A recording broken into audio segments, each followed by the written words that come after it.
because I think one of the things that I was really drawn to about ballet when I was younger was the boundaries, the very strict Mm-hmm. boundaries and guidelines, and really being told like this is right and this is wrong. I kind of was really drawn to that strong context because I needed that at that time.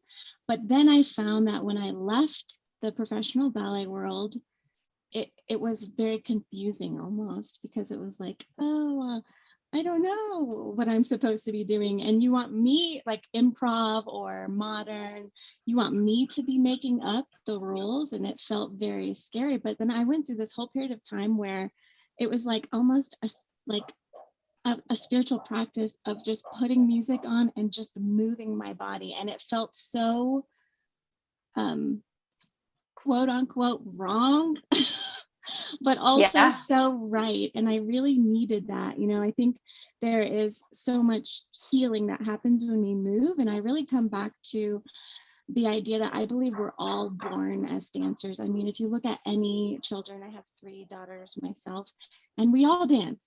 I mean, you put on music and it's just in there, right? And so I think Yes. ballet can be such a great container, but I also think it's really important to explore all of the ways that the body moves more naturally, and that can support and enhance the ballet experience. Yes. Oh my goodness. So many amazing things in there with what you just said. Let me go back first to this idea of the right and wrong in Mm, ballet. And I think in life in general, I wondered for a long time why it was that I was so drawn to that model of things, whether it was in school, whether it was in dance, whether it was even like these unwritten rules for life and judging people who weren't doing them in the same way. And now, looking back, I realized that I was wanting to feel safe. And when there's a mm, right and a mm, wrong, that gives us such a sense of safety because it's like, oh, okay, well, I'm doing what I've been told is right. Therefore, I can like relax a little bit in terms of like, what if there were so many other ways to do things that at least for me in one time in my life felt very overwhelming, I think. And so mm, that's what drew me certainly to ballet in different moments.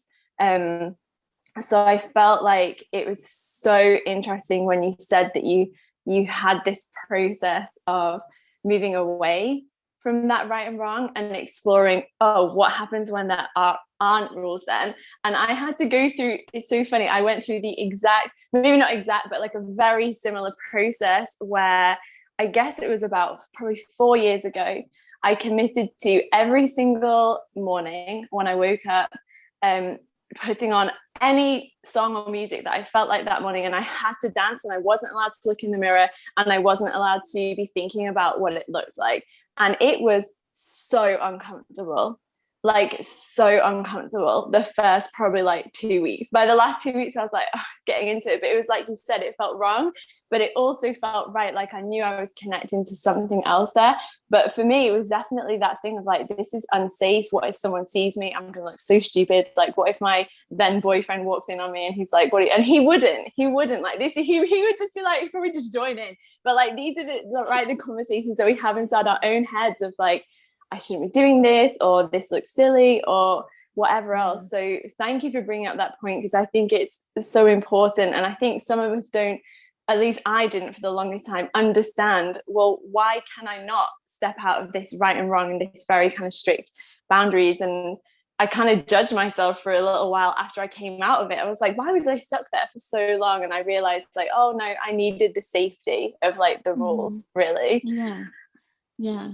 Yeah, I totally agree. Mine was even more recent. It was like in 2020 that I was forcibly kind of took a break from my own training, even though I was still teaching through Zoom. And yeah, it just became kind of the exact same thing where it was like I made this setup for myself where every day I just had to put on music. And it was actually a lot of shaking, like that somatic Mm, practice. And I got to tell you, like, just so much healing happened for me through that. But at first, it was so uncomfortable.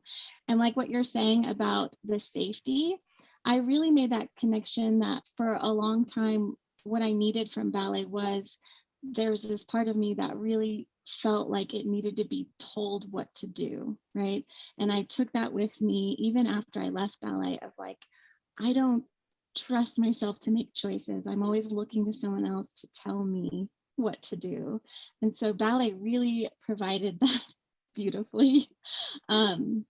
But yeah, I think now that I've created that trust with myself, and I'm used to making choices all of the time, whether that's creatively or in my life, I find that ballet is even better because I can accept the context and the boundaries without having it be this huge connection to whether I'm right or wrong.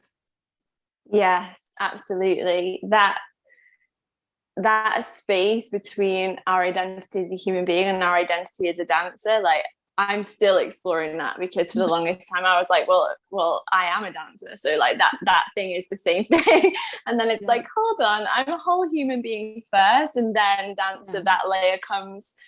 I mean, yeah, that for sure related, because as you gave that beautiful example of your daughters, like, we're all born to dance, every single human being. Like, it's part of our nature, it's part of what gives us meaning, moving with other people. And then, you know, other things take over, maybe more specifically for, say, men or boys, like that then might channel more into sport or other things. But this need to move with other human beings is in all of us. So it's kind of both, and like, yes, my identity is a dancer, as everyone's is, but then on top of that, what's that layer that I told myself that, oh, because I'm a dancer, I'm somehow special, or all kinds of stories that my ego made up that were never actually important. And that the important thing was, yeah, like, this whole being that I already was. And perhaps this leads us back into the spirituality that you mentioned before, of, well, what is it that I get to connect to through dance? So I'd love to just hear in general about your spirituality in general, and then how that links